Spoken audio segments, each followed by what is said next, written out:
In this video, I'd like to show you how to use Judy's Magic Cast-On to cast on a toe-up sock. This video is the first in a series for North Georgia Knitting Guild's 2022 Sock Knit-Along. Judy's Magic Cast-On starts off very similar to Longtail Cast-On. So I have a tail. It's not too long because I'm only casting on a few stitches for a sock toe. And the tail is on my thumb and the skein is on my index finger. The hand position is the same one I would use for Longtail Cast-On. The first difference is I will use my ring finger or my middle finger to grab this strand, almost like a bowstring, almost like I'm doing archery. The action in Judy's Magic Cast-On is out here on these strands.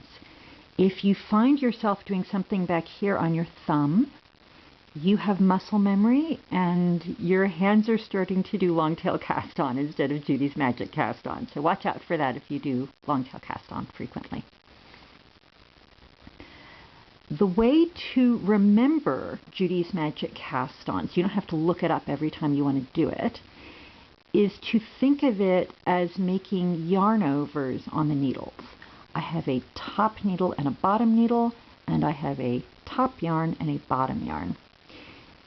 And you would think that the top yarn makes yarn overs on the top needle, and the bottom yarn makes yarn overs on the bottom needle.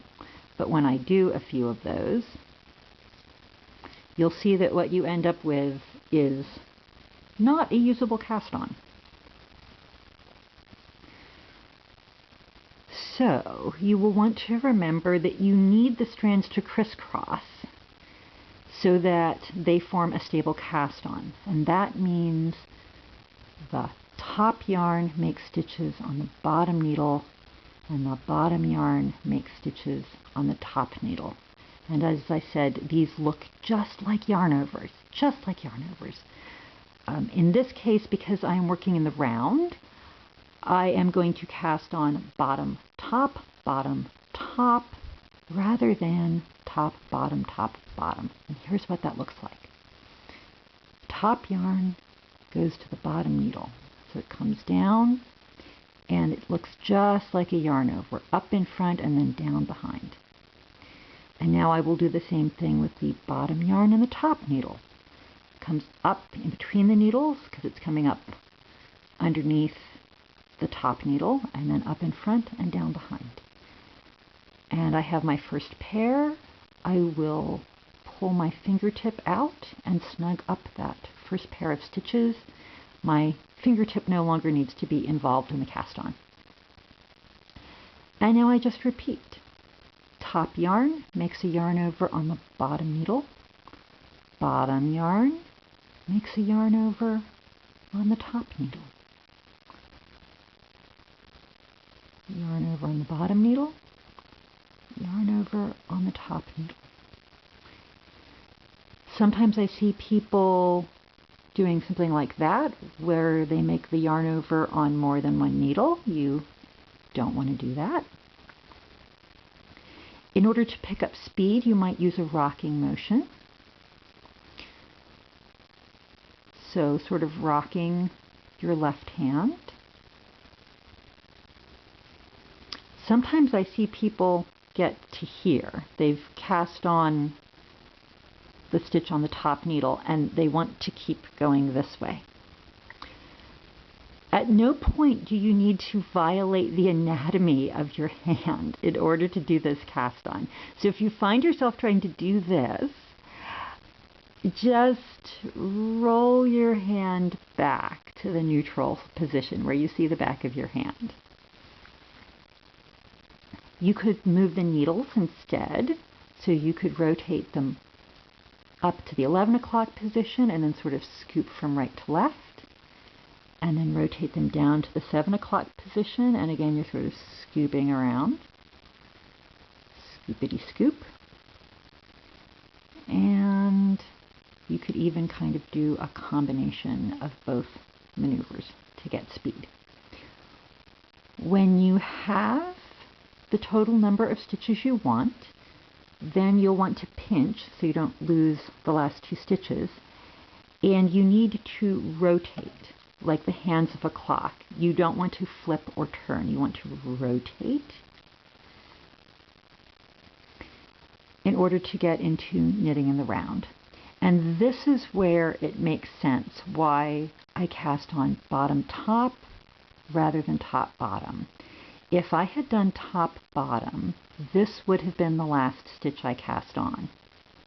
But guess what? That's the stitch I want to knit. If I had just made the stitch, I can't make it and then knit in it to it right away. That doesn't work. Whereas by doing bottom top, this is the penultimate stitch. It's the next to last stitch. This is the last stitch. I can work that one. I am using double pointed needles, so I will get a 3rd double pointed needle. If you are on magic loop, you would slide this back and then pull this out and bring it around. If you are using 2 circulars, you would get the other end of this needle and bring it around. So this cast on is agnostic. You can do this cast on and knit in the round with whatever method you like. So my cast on is not complete until I work this stitch, because you see how my tail is still loose. My tail and my skein sort of cross, and so I need to make sure that I'm sort of locking that tail in. So that first stitch is going to lock my tail in. And once I've done that, it is good. So I will just knit down this needle.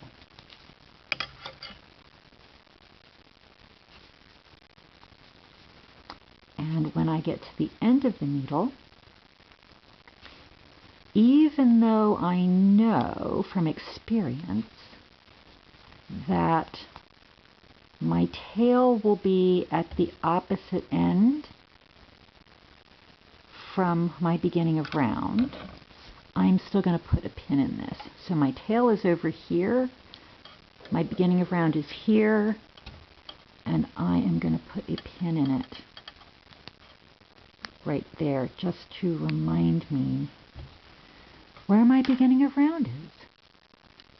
So let's look at what I have. I have 2 rows of knitting, and they are connected by a row of knitting. This is the same thing you would get if you did Kitchener grafting. One final note, Judy's Magic Cast-On and Italian Cast-On are siblings. They're not even first cousins, they are siblings. So if you can learn one of them, you should be able to learn the other one pretty quickly. They have very similar maneuvers and they produce very similar structures.